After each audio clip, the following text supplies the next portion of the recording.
काजल है, मैं सबकी फेवरेट हूँ। मम्मी, पापा, पीयूष भैया, ईशा दीदी, सबकी। फिर ऐसा क्यों हुआ? मेरी क्या गलती थी? क्यों हुआ ऐसा मेरे साथ? क्यों?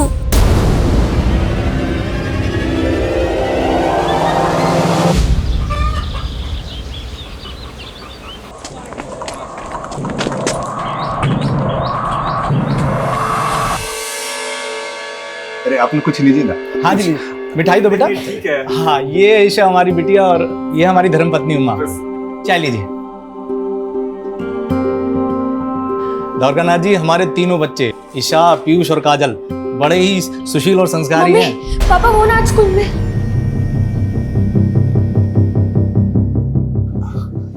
ये हमारी बेटी है काजल। काजल, सबको नमस्ते करो। हाय। अरे काजल, तेरे कपड़ों को क्या हुआ? वो हम स्कूल में खेलते वक्त गिर गए थे। जाओ, कपड़े बदल के आओ। वो कहा है ना कि काजल हम तीनों में सबसे छोटी है, इसलिए सबसे ज्यादा नटखट है। वो कहते हैं ना, छोटे पैकेट में बड़ा धमाका।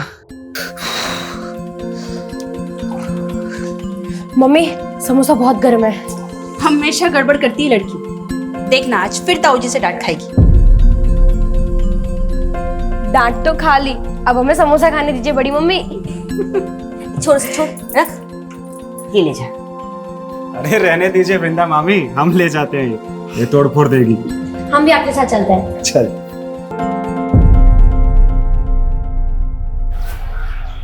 ईशा, वैसे पसंद क्या है आपकी? मूवीज देखना, खाना बनाना, यही सब। खाना बनाना? अच्छा, हमें तो आज तक कुछ बना कर नहीं दिया। और हमको भी कहाँ खिलाया। तुम दोनों क्या कर रहे हो यहाँ पे? ये लो जूस। अरे होने वाले जीजा जी से मिलने आए है ना पीयूष भैया? और नहीं तो क्या। दिवेश जीजू, हम तीनों भाई बहन है ना, हर जगह साथ जाते हैं, तो अगर आप ईशा दीदी को लेकर गए तो हमको भी साथ लेकर जाना पड़ेगा। और हमको भी। अरे बाप रे, अब एक काम करते हैं, तुम तीनों को कहीं जाने की जरूरत नहीं है। शादी के बाद हम ही यहाँ रहने आ जाते हैं। तो बड़ा मजा आएगा, क्यों ईशा दीदी?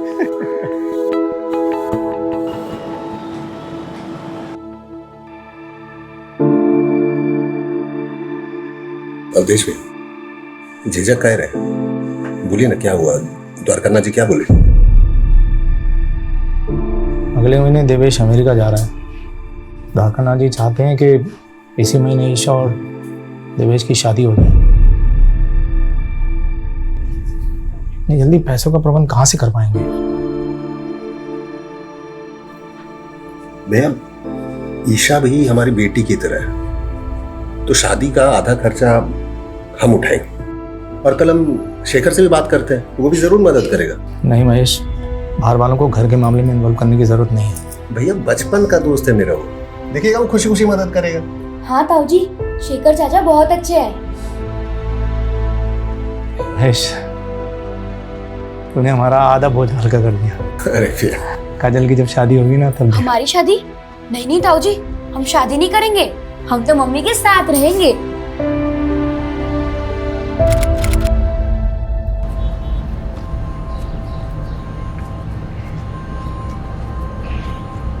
ए काजल,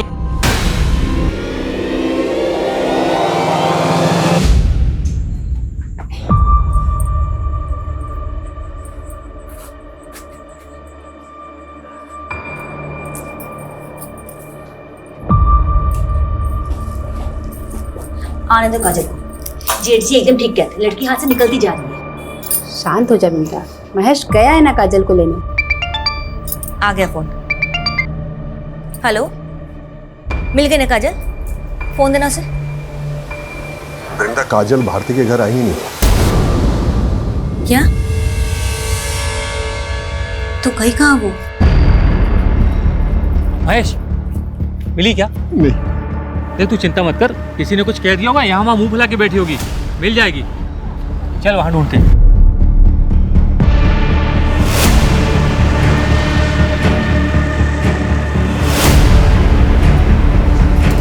काजल मिली? भैया अरे कहाँ चली गई?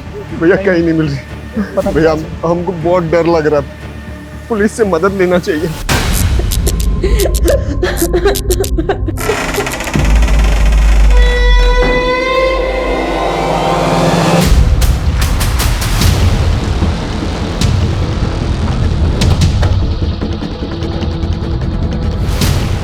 आपने आखिरी बार काजल को यहीं देखा था?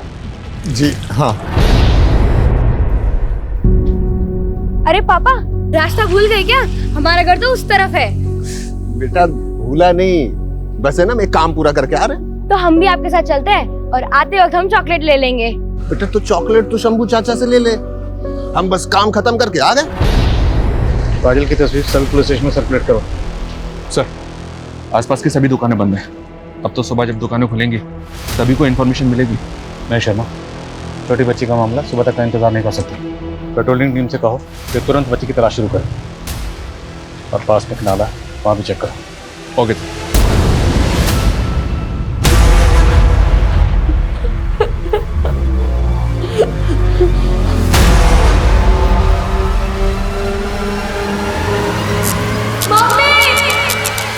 कहाँ जा रही बिंदा? कहाँ जा रहे? काजल नहीं है, कहाँ जा? मुझे जाना पड़ेगा उसमें। आ जाएगी काजल बेटा, तू शांति रखना। भाभी अभी तक नहीं आई है, पता नहीं कहाँ होगी हमारी बच्ची। कुछ नहीं होगा उससे, आ जाएगी वो। नहीं आई ना भाभी अभी तक। आ जाएगी ना काजल, तू शांति रखना। किस साल में होगी, कहाँ होगी? भाभी हमको हमारी काजल चाहिए। आ जाएगी बेटा।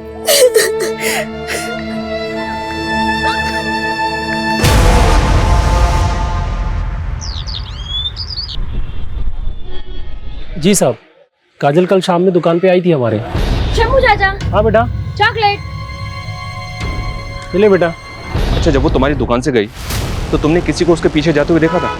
कोई ऐसा जिसको देख के लगा हो कि शायद वो उसका पीछा कर रहा है? नहीं साहब। सर, इस सीसीटीवी फुटेज में काजल कैप्चर हुई है। एग्जैक्ट 6:13 पर वो इस गली से गुजरी थी और सर यहाँ से उसका घर 1 किलोमीटर की दूरी पर है। तो मतलब जो भी हुआ है वो इस 1 किलोमीटर के दायरे में हुआ है और वो 6:13 के बाद। सर पूरा रास्ता स्कैन किया है, आसपास के लोगों से भी पूछताछ की, लेकिन 6:13 पर किसी ने भी काजल को नहीं देखा और न ही किसी शोर शराबे की आवाज़ सुनी। तो क्या ये किसी जान पहचान वाले का काम जो काजल को बहला फुसला कर अपने साथ ले गया? कोई करीबी? क्योंकि अगर ये किडनैपिंग का मामला होता तो अब तक फिरौती का कॉल आना चाहिए था।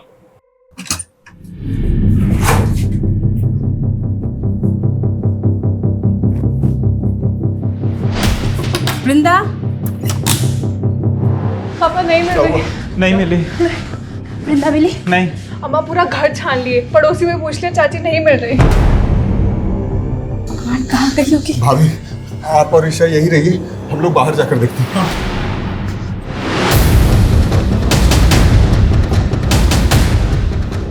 तो महेश, क्या हुआ? शेखर, वृंदा कहीं चली गई। अरे घबराओ मत, यहीं कहीं होगी, मिल जाएगी।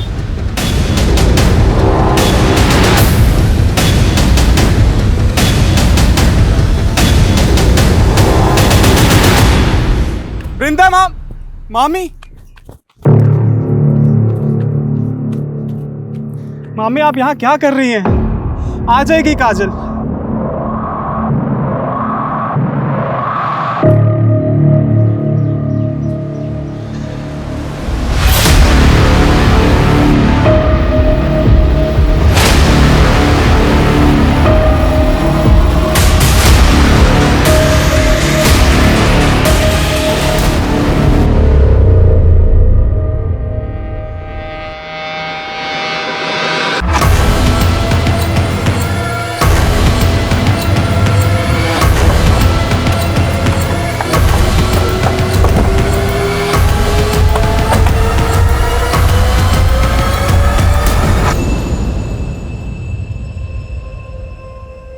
महज 12 साल की बच्ची को कितनी बेरहमी से क्यों मारेगा?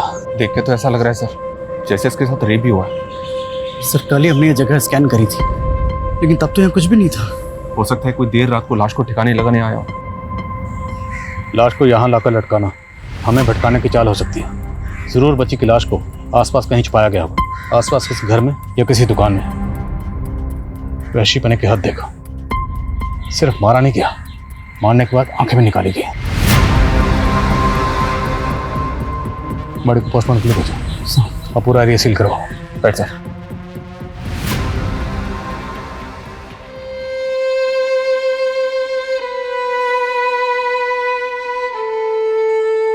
महेश जी, जिसने भी ये किया है हम उसे छोड़ेंगे नहीं।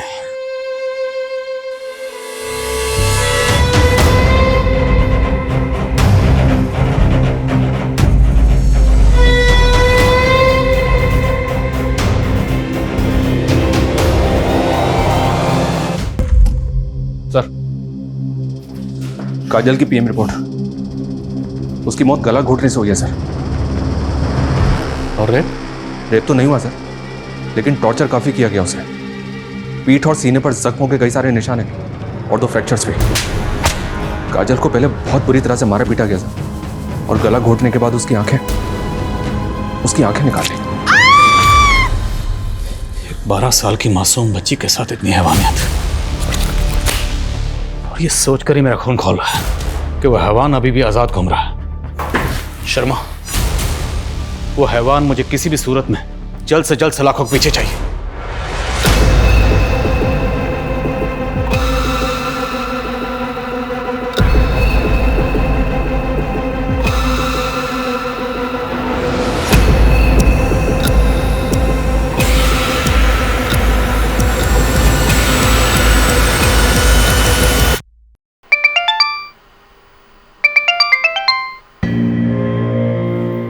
कौन बार बार फोन कर रहा है? देवेश के पिताजी हैं, शायद शादी की तारीख फिक्स करने के लिए फ़ोन कर रहे होंगे। शाम को बात करते हैं उनसे, बोल देंगे कि 6 महीने के लिए शादी टाल दें। लेकिन अगर देवेश एक बार अमेरिका चला गया तो फिर पता नहीं कब लौट कर आएगा। तो क्या करें? यहाँ हमारे भाई की बेटी की जान गई है और तुमको अपनी बेटी की शादी की पड़ी है, हैं? भैया भाभी सही कह रही। अभी शादी टल गया तो हो सकता है कि रिश्ता भी टूट जाए। इससे अच्छा रिश्ता हाथ से जाने मत दीजिए। क्या कह रहे तुम? सही कह रहे। ईशा और देवेश की शादी इसी महीना होना जरूरी है।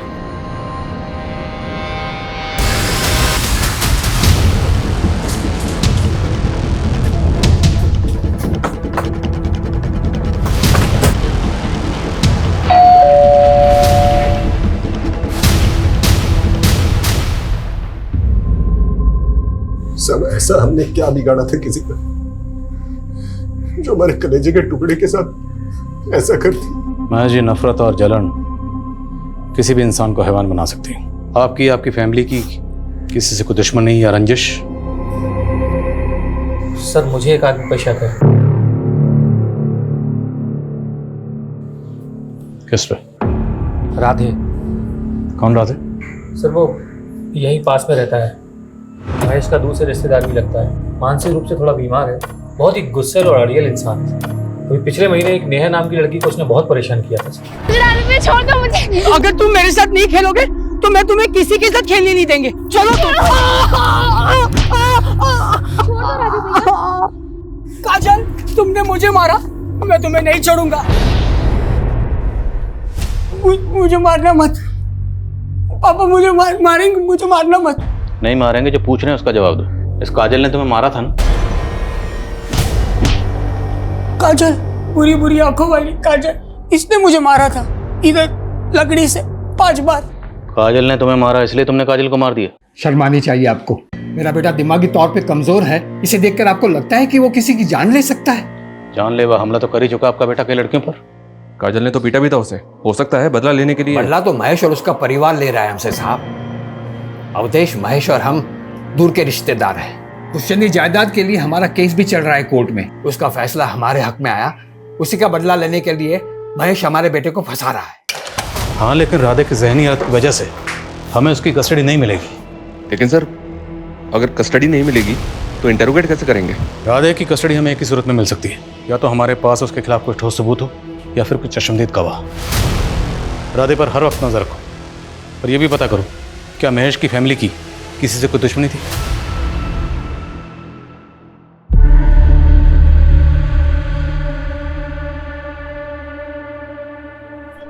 उठे, उठ। अरे कौन आवाज कर रहा है? उठ,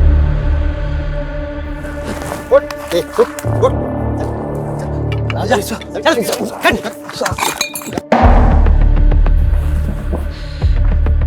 काजल जहाँ से गुजरी थी वहाँ तुम दोनों के नशा करने का अड्डा था, लेकिन काजल की मौत के बाद तुम लोगों ने अपना अड्डा बदल दिया, क्यों? ऐसा कुछ नहीं है साहब, हमें तो पता भी नहीं कि वो लड़की। वैसे क्या नाम बताया था साहब आपने? ये देखो, ये वो लड़की है काजल। ध्यान से देखो और बताओ। उस दिन मैंने इस लड़की को देखा था किसी आदमी के साथ। कौन था वो आदमी? नहीं बताना कौन था वो? ये दोनों टाइम वेस्ट कर रहे हैं, इनकी हड्डी पसली एक कर दो। जब तक उस आदमी का नाम याद ना आना है, छोड़ना मत इनको। सर मुझे लगता है नशोड़ियों ने उठाया काजल को और अब कहानियां बना रहे हैं। मुझे राधे के ऊपर डाउट है सर। सवाल ये है कि काजल को अगर राधे या कोई और जबरदस्ती उठाकर लेकर गया होता तो काजल शोर तो मचाती। ऐसा कुछ हुआ ही नहीं। क्यों? हो सकता है सर पीछे से हमला किया हो अचानक। दोनों नशेड़ी पर नजर रखो और राधे से पूछताछ करते रहो, देखते क्या सामने आता है। Right sir. और एक बात सर, हमने काजल के नेबर्स और घर वालों से तो बात की है, लेकिन काजल जिस स्कूल में पढ़ती है वहां पे बात नहीं की अभी तक। शर्मा महज 12 साल की बच्ची थी, तो स्कूल में ऐसा क्या हुआ होगा जो बात मर्डर तक पहुंच जाए? जुवेनाइल क्राइम्स आजकल काफी बढ़ गए हैं, इसलिए सर स्कूल क्राइम और शूटआउट बाहर के देशों में भी देखने को मिले हैं और हमारे यहाँ भी। ठीक है, बात करते हैं स्कूल में। 1 2 3 4 5 6 7 अरे रे, देखो तो बेचारी काजल गिर गई। इसे तो प्रीफेक्ट बनना था ना। चलना आता है नहीं, बनेंगे प्रीफेक्ट। तुम खुद को बुली समझते हो? हम बुली समझते नहीं है बच्चू, हम बुली हैं। स्कूल में सब डरते हैं हमसे। गुड मॉर्निंग सीना sir. Good morning sir, good morning. देखा कैसे डर गया ना। दोबारा हमें यहाँ हमारे दोस्तों को तंग मत करना, वरना सच में प्रिंसिपल सर को बता देंगे। फिर ना ही तुम प्रीफेक्ट रहोगे और ना ही स्कूल में। उस दिन के बाद से आकाश उसके पीछे ही पड़ गया था और एक दिन तो उसने हद ही कर दी। मुझ पे हंस रही थी ना। ऐसा करते हैं, इसे स्टोर रूम में बंद कर देते हैं। अब पड़ी रहे इधर ही।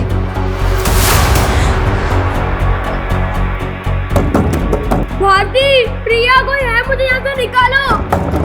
फिर हमने आकाश को 10 दिन के लिए स्कूल से सस्पेंड कर दिया और उसे प्रीफेक्ट की पोजीशन से हटा दिया और उसकी जगह हमने काजल को प्रीफेक्ट बना दिया। मानते हैं सर, हम काजल को बहुत परेशान करते थे, लेकिन हम उसको कुछ नहीं किए। काजल की वजह से आपको 10 दिन के लिए स्कूल से सस्पेंड कर दिया गया। आपको प्रीफेक्ट से हटाकर काजल को प्रीफेक्ट बना दिया गया। बुरा तो लगा होगा ना बेटा आपको? ये कैसा सवाल है सर? ऐसे सवाल पूछ के हमारे बेटे को टॉर्चर मत कीजिए ना सर। हेलो, अरे बोला ना आपको, लोडिंग हमारे सामने होगी। एक छोटा सा काम निपटा के आ रहे हैं ना हम। हाँ सर।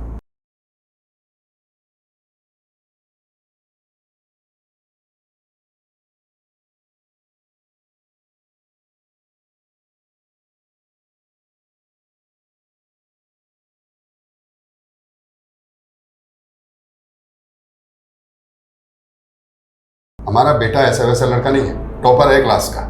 अगर आप बोला ना आपको, पहुंच रहे हैं। क्या कह रहा था मैं, आप हमारे बेटे को परेशान मत कीजिए।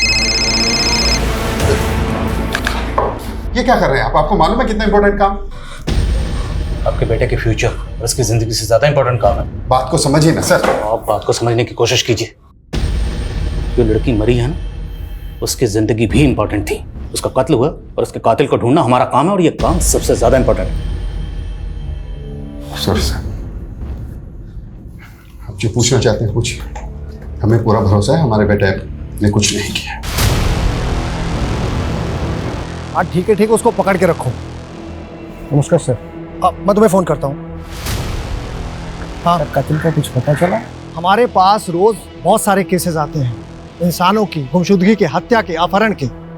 अब क्या करें, हम उन केसेस पे ध्यान दें या पूरा का पूरा पुलिस महकमा तुम्हारे गाय के हत्यारों के पीछे लगा दें? बोलो क्या करें?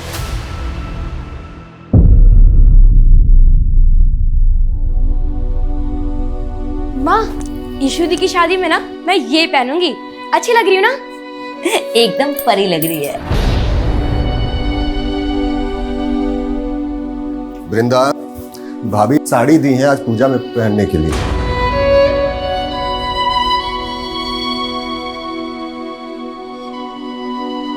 काहे अपना जख्म कुरेद रही है? हम कहे थे ना काजल का सारा चीज खुद से दूर कर दो।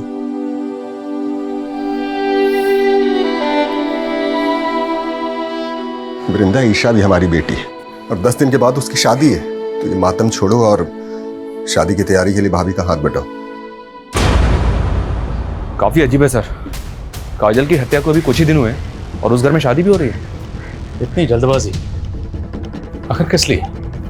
सर वो दोनों नशेड़ी आलोक और प्रेम कुछ बताना चाहते हैं।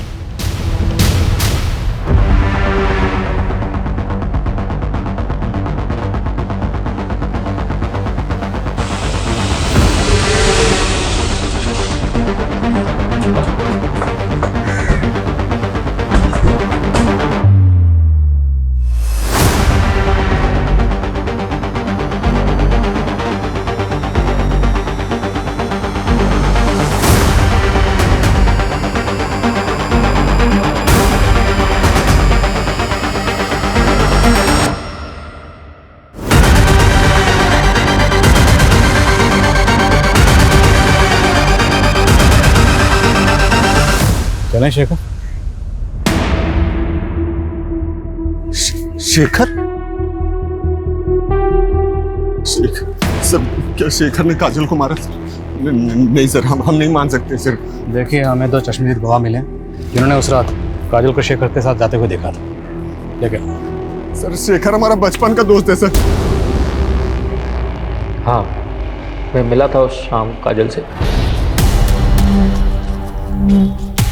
ये काजल कहाँ भटक रही है? भूतनी तो भटकेगी और क्या करेगी? अच्छा ये बताए, भूतनी गोलगप्पे खाएगी? तो चल मेरे साथ। फिर तुम काजल को अपने साथ ले गए, उसे मारा पीटा, उसका गला दबाया और उसकी आंखें निकाल ली। इतनी घटिया हरकत, तुम जैसे इंसान को तो जीने का भी हक नहीं। हाँ सर, सही कहा आपने, मुझे जीने का कोई हक नहीं। मुझे फांसी दे दीजिए सर। ये ड्रामा बंद कर, ये बोल कि काजल को क्यों मारा, कहाँ मारा और कैसे मारा, वरना मार मार के उगलवाएंगे। मारिए सर मुझे, मारिए सर मुझे। मैं इसी लायक हूँ, मैं इसी लायक हूँ सर।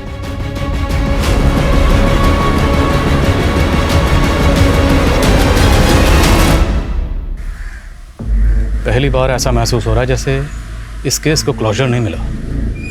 चश्मदीद गवाह है, कातिल ने अपना जुर्म कबूल कर लिया, भी ऐसा लगता है जैसे केस सॉल्व नहीं हुआ। क्यों सर? पहली बात तो यह है कि शेखर ने काजल को अगर मारा है तो मोटिव क्या था, उसने नहीं बताया। उसने काजल को कहाँ मारा, नहीं बताया। काजल को कहाँ छुपा के रखा था, नहीं बताया। यहाँ तक कि काजल को पेट पर कब लटकाया, उसने कुछ नहीं बताया। तो आपको लग रहा है सर शेखर हमसे झूठ बोल रहा है? लेकिन सोचने वाली बात तो ये भी है सर कि कोई खून का इल्जाम अपने सर पे क्यों लेगा? यही सवाल तो ध्यान में घूम रहा है, पर मेरी गट फीलिंग कहती है शेखर खूने नहीं। राधे के कोई अपडेट? नहीं सर, उसके घर के आसपास लोग लगाए हैं, लेकिन उस दिन के बाद वो घर से ही बाहर नहीं निकला। शायद बाप ने रुक रखा हो। आकाश और उसके फादर विवेक, उनकी बैकग्राउंड भी खंगालो। हो सकता है टॉपर बेटे के सस्पेंशन से बखलाकर उसने ये कांड किया। सर आज ही अपनी खबरों को काम पे लगाता हूँ। पता कर। सर एक बात दिमाग में आई है, ये भी तो हो सकता है सर कि ये शेखर किसी और को बचाने के लिए इल्जाम अपने सर पे ले रहा है। महेश उसका बचपन का दोस्त है। शेखर ऐसा क्यों करेगा? ये शेखर की फैमिली प्रयागराज में नहीं रहती ना? नहीं सर, 10वीं के बाद मुंबई शिफ्ट हो गया था, लेकिन 3 साल पहले अचानक वापस आ गया और अकेला ही रह रहा है। मुद्दा तो यही है कि शेखर आखिर किसी और के खून का इल्ज़ाम अपने सर क्यों ले रहा है। अब अगर हमें यह जानना है तो हमें शेखर की ज़िंदगी की किताब के पन्नों को पीछे की ओर पलटना होगा। आज ही मुंबई के लिए रवाना हो और पता करो शेखर का गुजरा हुआ कल। Okay sir.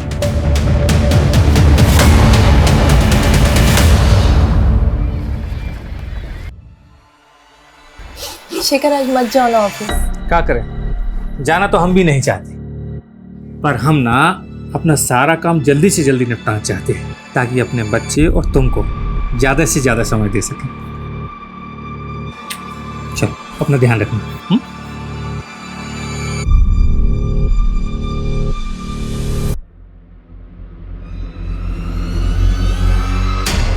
सर पता नहीं कैसे हुआ, मैं जब घर के अंदर गया सारा सामान बिखरा हुआ था और मेरी बीवी तृप्ति वो भी कहीं नहीं थी। सर बाहर निकल के सब लोगों से पूछा पर किसी ने कुछ नहीं बताया।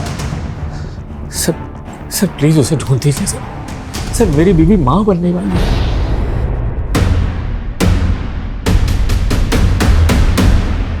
क्या शेखर पर उसकी बीवी की मौत का चार्ज लगा था? जी सर, शेखर 1 साल तक जेल में था, डिप्रेशन में चला गया था। फिर जब कोई सबूत या गवाह नहीं मिला तो उसे छोड़ दिया गया। और दोनों मियाँ बीवी के बीच अनबन की वजह क्या थी? वो पता नहीं चला। उसकी बीवी तृप्ति मिली? No sir. उसकी डेड बॉडी? No sir. मैंने SHO वागले से कहा है कि इस केस में कोई भी अपडेट मिलता है तो वो इन्फॉर्म करे।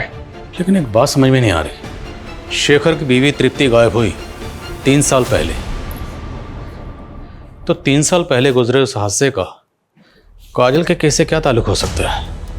कहीं ऐसा तो नहीं कि शेखर ने अपनी बीवी का कत्ल किया था लेकिन सजा से बच गया, अब वही गिल्ट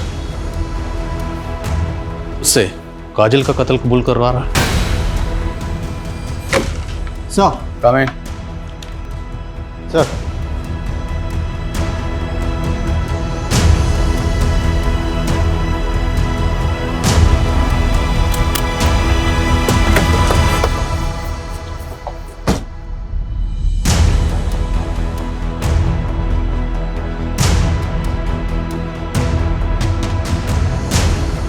माफ़ी चाहते साहब आपको तकलीफ देने के लिए।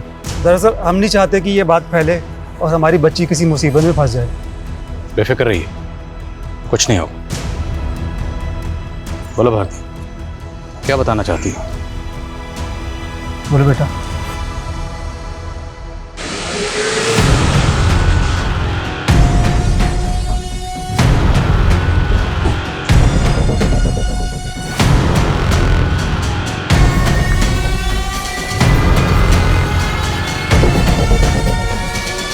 उठाओ मैडम को।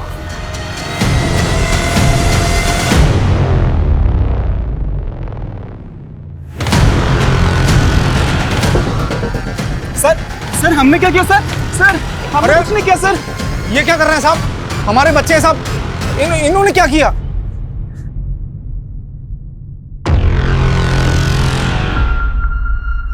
सुना है तुम तीनों भाई बहन में बड़ा प्यार था और तुम दोनों में तो कुछ ज्यादा ही प्यार था।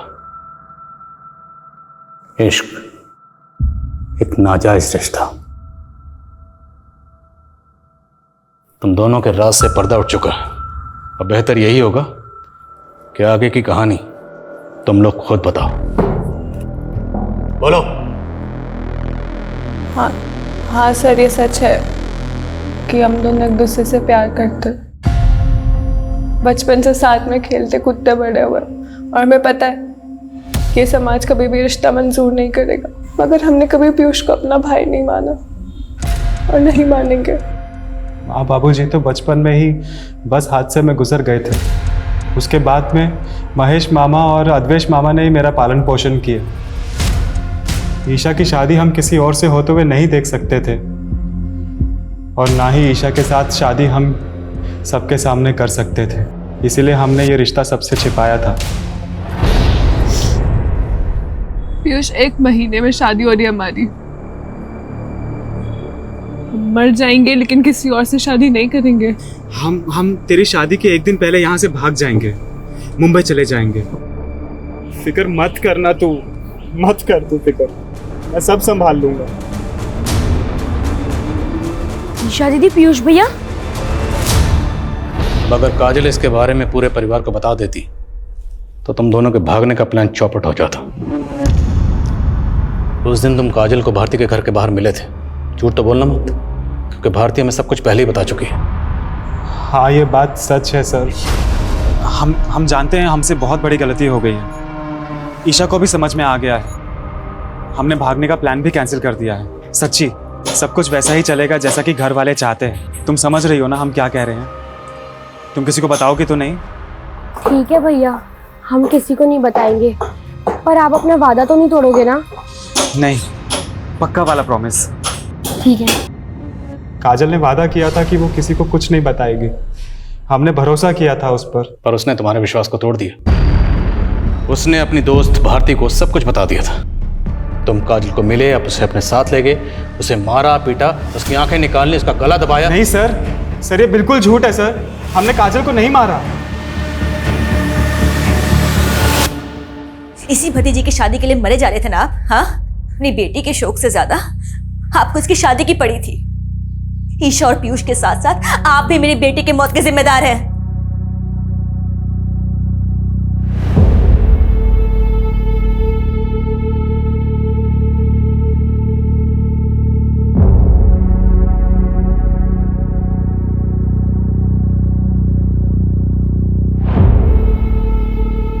महेश, ईशा और पीयूष जो कर रहे थे वो गलत था, सरासर गलत था, और हम ईशा को इस गलती के लिए कभी माफ नहीं कर सकते। लेकिन मेरा दिल ये मानने के लिए तैयार ही नहीं है कि ईशा काजल को मार सकती है। अरे अपनी सगी बहन मानती थी वो उसे। हाँ महेश, हमें तो लगता है कि ये काम सिर्फ पीयूष का है। भैया, हम हमेशा आपका इज्जत किए, आपके हर बात को माने, लेकिन इस मामले में अच्छा होगा कि आप कुछ न बोलिए।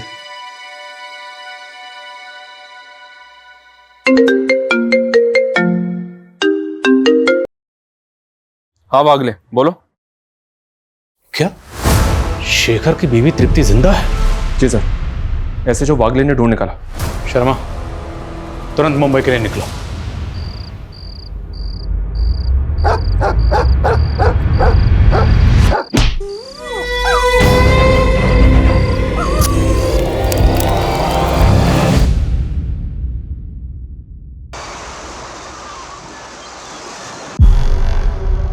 मुझे किसी ने अगवा नहीं किया था। मैं राकेश से प्यार करती थी। शेखर की कंपनी में राकेश ड्राइवर था।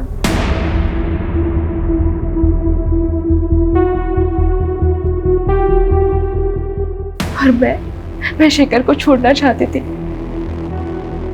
इसीलिए ये हम दोनों का प्लान था। अपनी आजादी के लिए तुमने एक बेकसूर को फंसा दिया। इससे तो अच्छा होता कि तुम उससे साफ साफ बात कर लेते, डिवोर्स दे देते। मेरे फैमिली वाले मुझे डिवोर्स लेने नहीं देते, पर तब मैंने ये नहीं सोचा था कि शेखर मेरे खून के इल्जाम में जेल चला जाएगा। पर एक तरह से मैंने भी सजा भुगती। कैसी सजा? शेखर से अलग होने के बाद मैं कभी खुश नहीं रह पाई। मेरा बच्चा भी मरा हुआ पैदा हुआ। शेखर भी डिप्रेशन में था और अभी भी जेल में बंद है वो। एक बच्ची के खून का इल्जाम है उसके सर पे। सब शेखर कभी खून नहीं कर सकता। वो तो बहुत नेक इंसान है। मैं ही बेवकूफ थी जो उसको समझ नहीं पाई।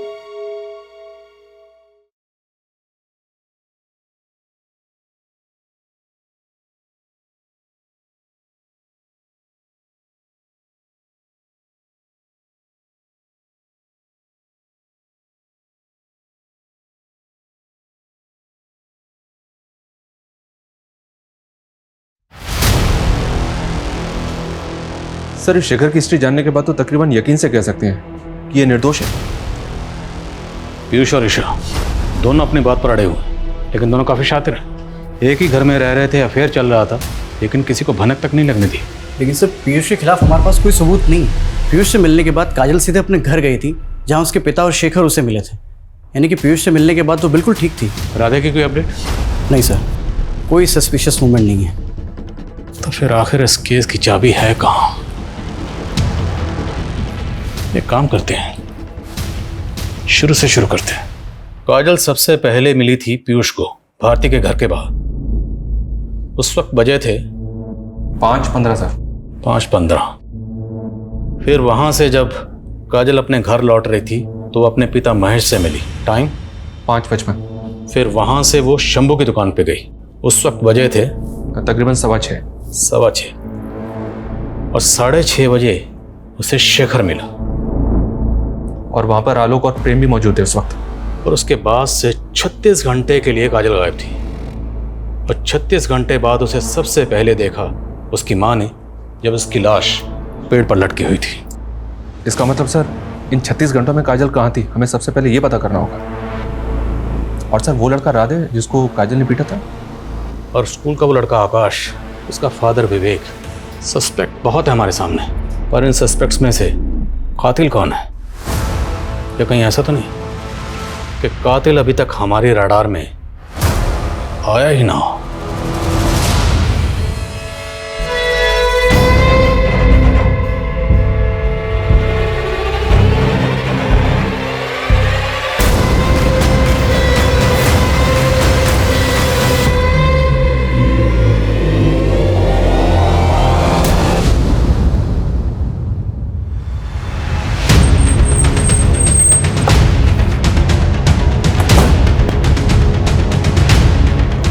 जय हिंद सर।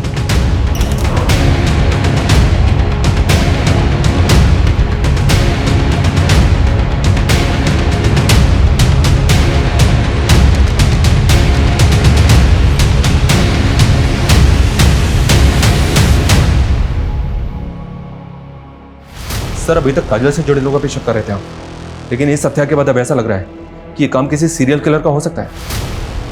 हो सकता है हम गलत हों, पर हम हाथ पे हाथ रख कर नहीं बैठ सकते। हमें आगे तो बढ़ना होगा, चलते रहना होगा, वाला डायरेक्शन में ही सही।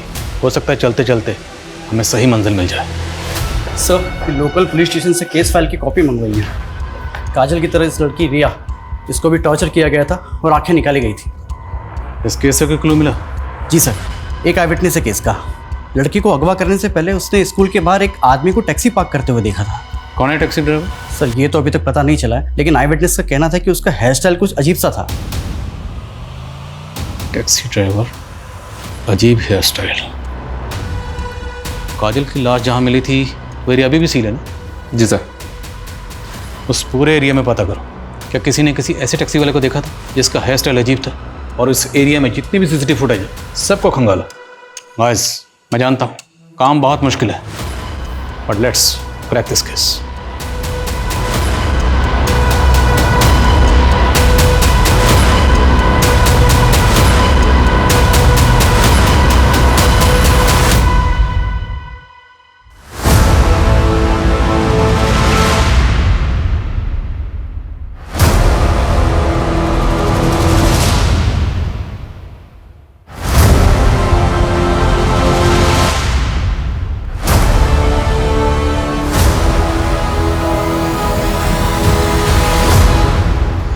टायर मार्क्स की तरफ हमने कभी ध्यान ही नहीं दिया। सर ये एरिया तभी से सील है, ये सब पहले क्यों हो गया? एक्सपर्ट को बुलवा, पता लगवाओ कि टायर मार्क्स किस व्हीकल के हैं। अब इस केस में रोशनी अंधेरे में तीर चलाने से ही होगी।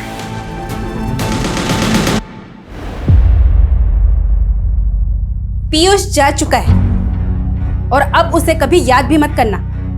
अरे शुक्र मना कि देवेश तुझसे अब भी शादी करने के लिए तैयार है। ईशा, अब और कोई कांड मत करना।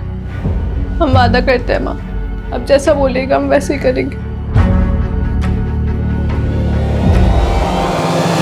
सर मैं प्रयागराज में हुए दूसरे सिमिलर केसेस ढूंढ रहा था तो ये केस मेरे सामने आया, अवनी दीक्षित का।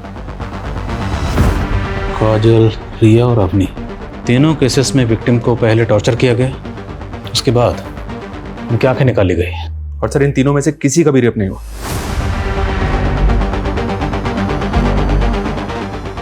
शर्मा, तुमने एक चीज नोटिस की? इन तीनों विक्टिम्स में एक चीज कॉमन है। क्या सर? तीनों की आंखें भूरी हैं। अवनी दीक्षित केस में विक्टिम के आसपास कोई टैक्सी वाला नजर आया था? नो सर, अभी तक कोई भी आई विटनेस सामने नहीं आया। सर, हाँ सर, काजल मर्डर क्राइम सीन में जो टायर मार्क्स मिले थे वो एक 3 व्हीलर ऑटो रिक्शा है। एक्सपर्ट के मुताबिक वो टायर मार्क्स कम से कम 15 दिन पुराने हैं। 15 दिन? यानी लगभग उसी समय जब हमें काजल की लाश मिली थी। मतलब हम सही ट्रैक पे हैं। उसी रिक्शा में काजल की लाश को लाया गया होगा। लेकिन सर आई विटनेस ने रिया के केस में जिस ड्राइवर को देखा था वो टैक्सी चला रहा था। Sharma, let's keep it simple. हम एक ऐसे ड्राइवर को ढूंढ रहे हैं जिसका हेयर स्टाइल अजीब है, फिर वो चाहे रिक्शा चलाता हो टैक्सी चलाता हो, कोई फर्क नहीं पड़ता। पूरी टीम को काम पे लगाओ, जब तक ये बंदा मिल नहीं जाता कोई घर नहीं जाएगा।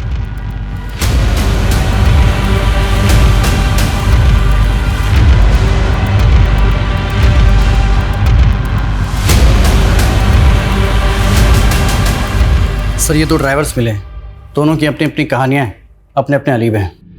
1 मिनट सर, ये आदमी, इसको तो देखा है मैंने सर। कौन है ये तो वही ड्राइवर है सर जिसके साथ शेखर की बीवी तृप्ति भागी थी। राकेश नाम है इसका। सर अभी कुछ देर पहले ही छोड़ा है मैंने, ज़्यादा दूर नहीं गया होगा, उठा लेते हैं उसे। नहीं नहीं, रुको रुको रुको, जाने दो उसे, लेकिन नजर बनाए रखो। ये जो भी है अब इसे सबूत के साथ ही पकड़ेंगे।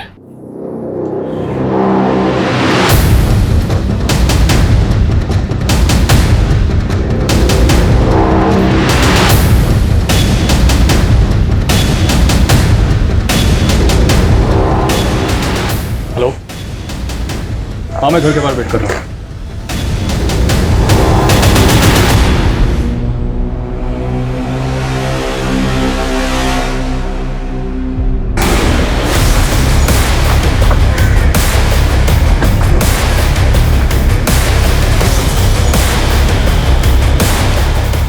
आप लगाइए मेहंदी।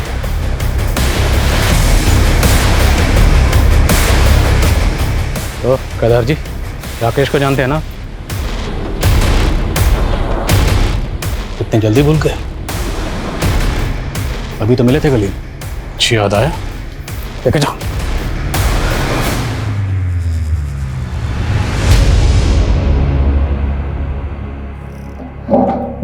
बोलिए केदार जी, सच का बोझ बहुत भारी होता है, उतार दीजिए।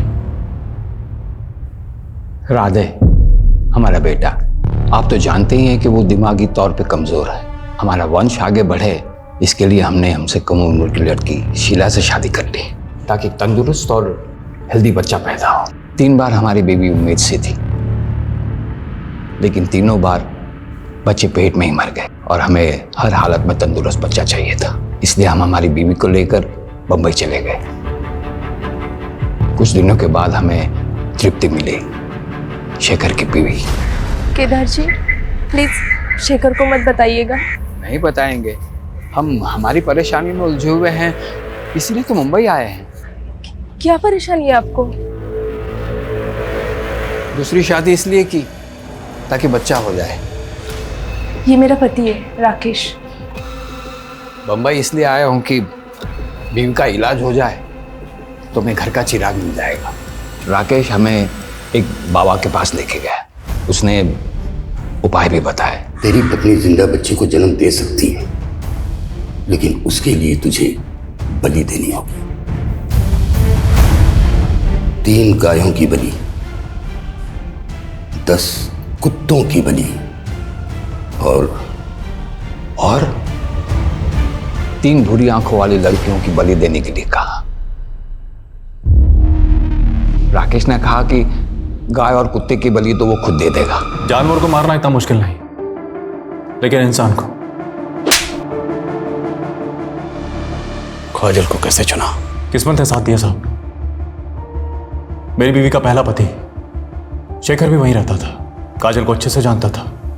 हमने उस रात काजल को रोका और उसे बताया कि तुम्हारे शेखर चाचा की खोई हुई बीवी मिल गई है। शेखर चाचा की बीवी? आप उन्हें जानते हो अंकल? हाँ बेटा, अच्छी तरह से। उनकी फोटो भी है मेरे पास, ये देखो। अभी कहाँ है वो? चलो मेरे साथ, मिलवाता हूँ उनसे। तृप्ति चाची कहाँ है ना कत्थई आंखें, जैसी चाहिए थी।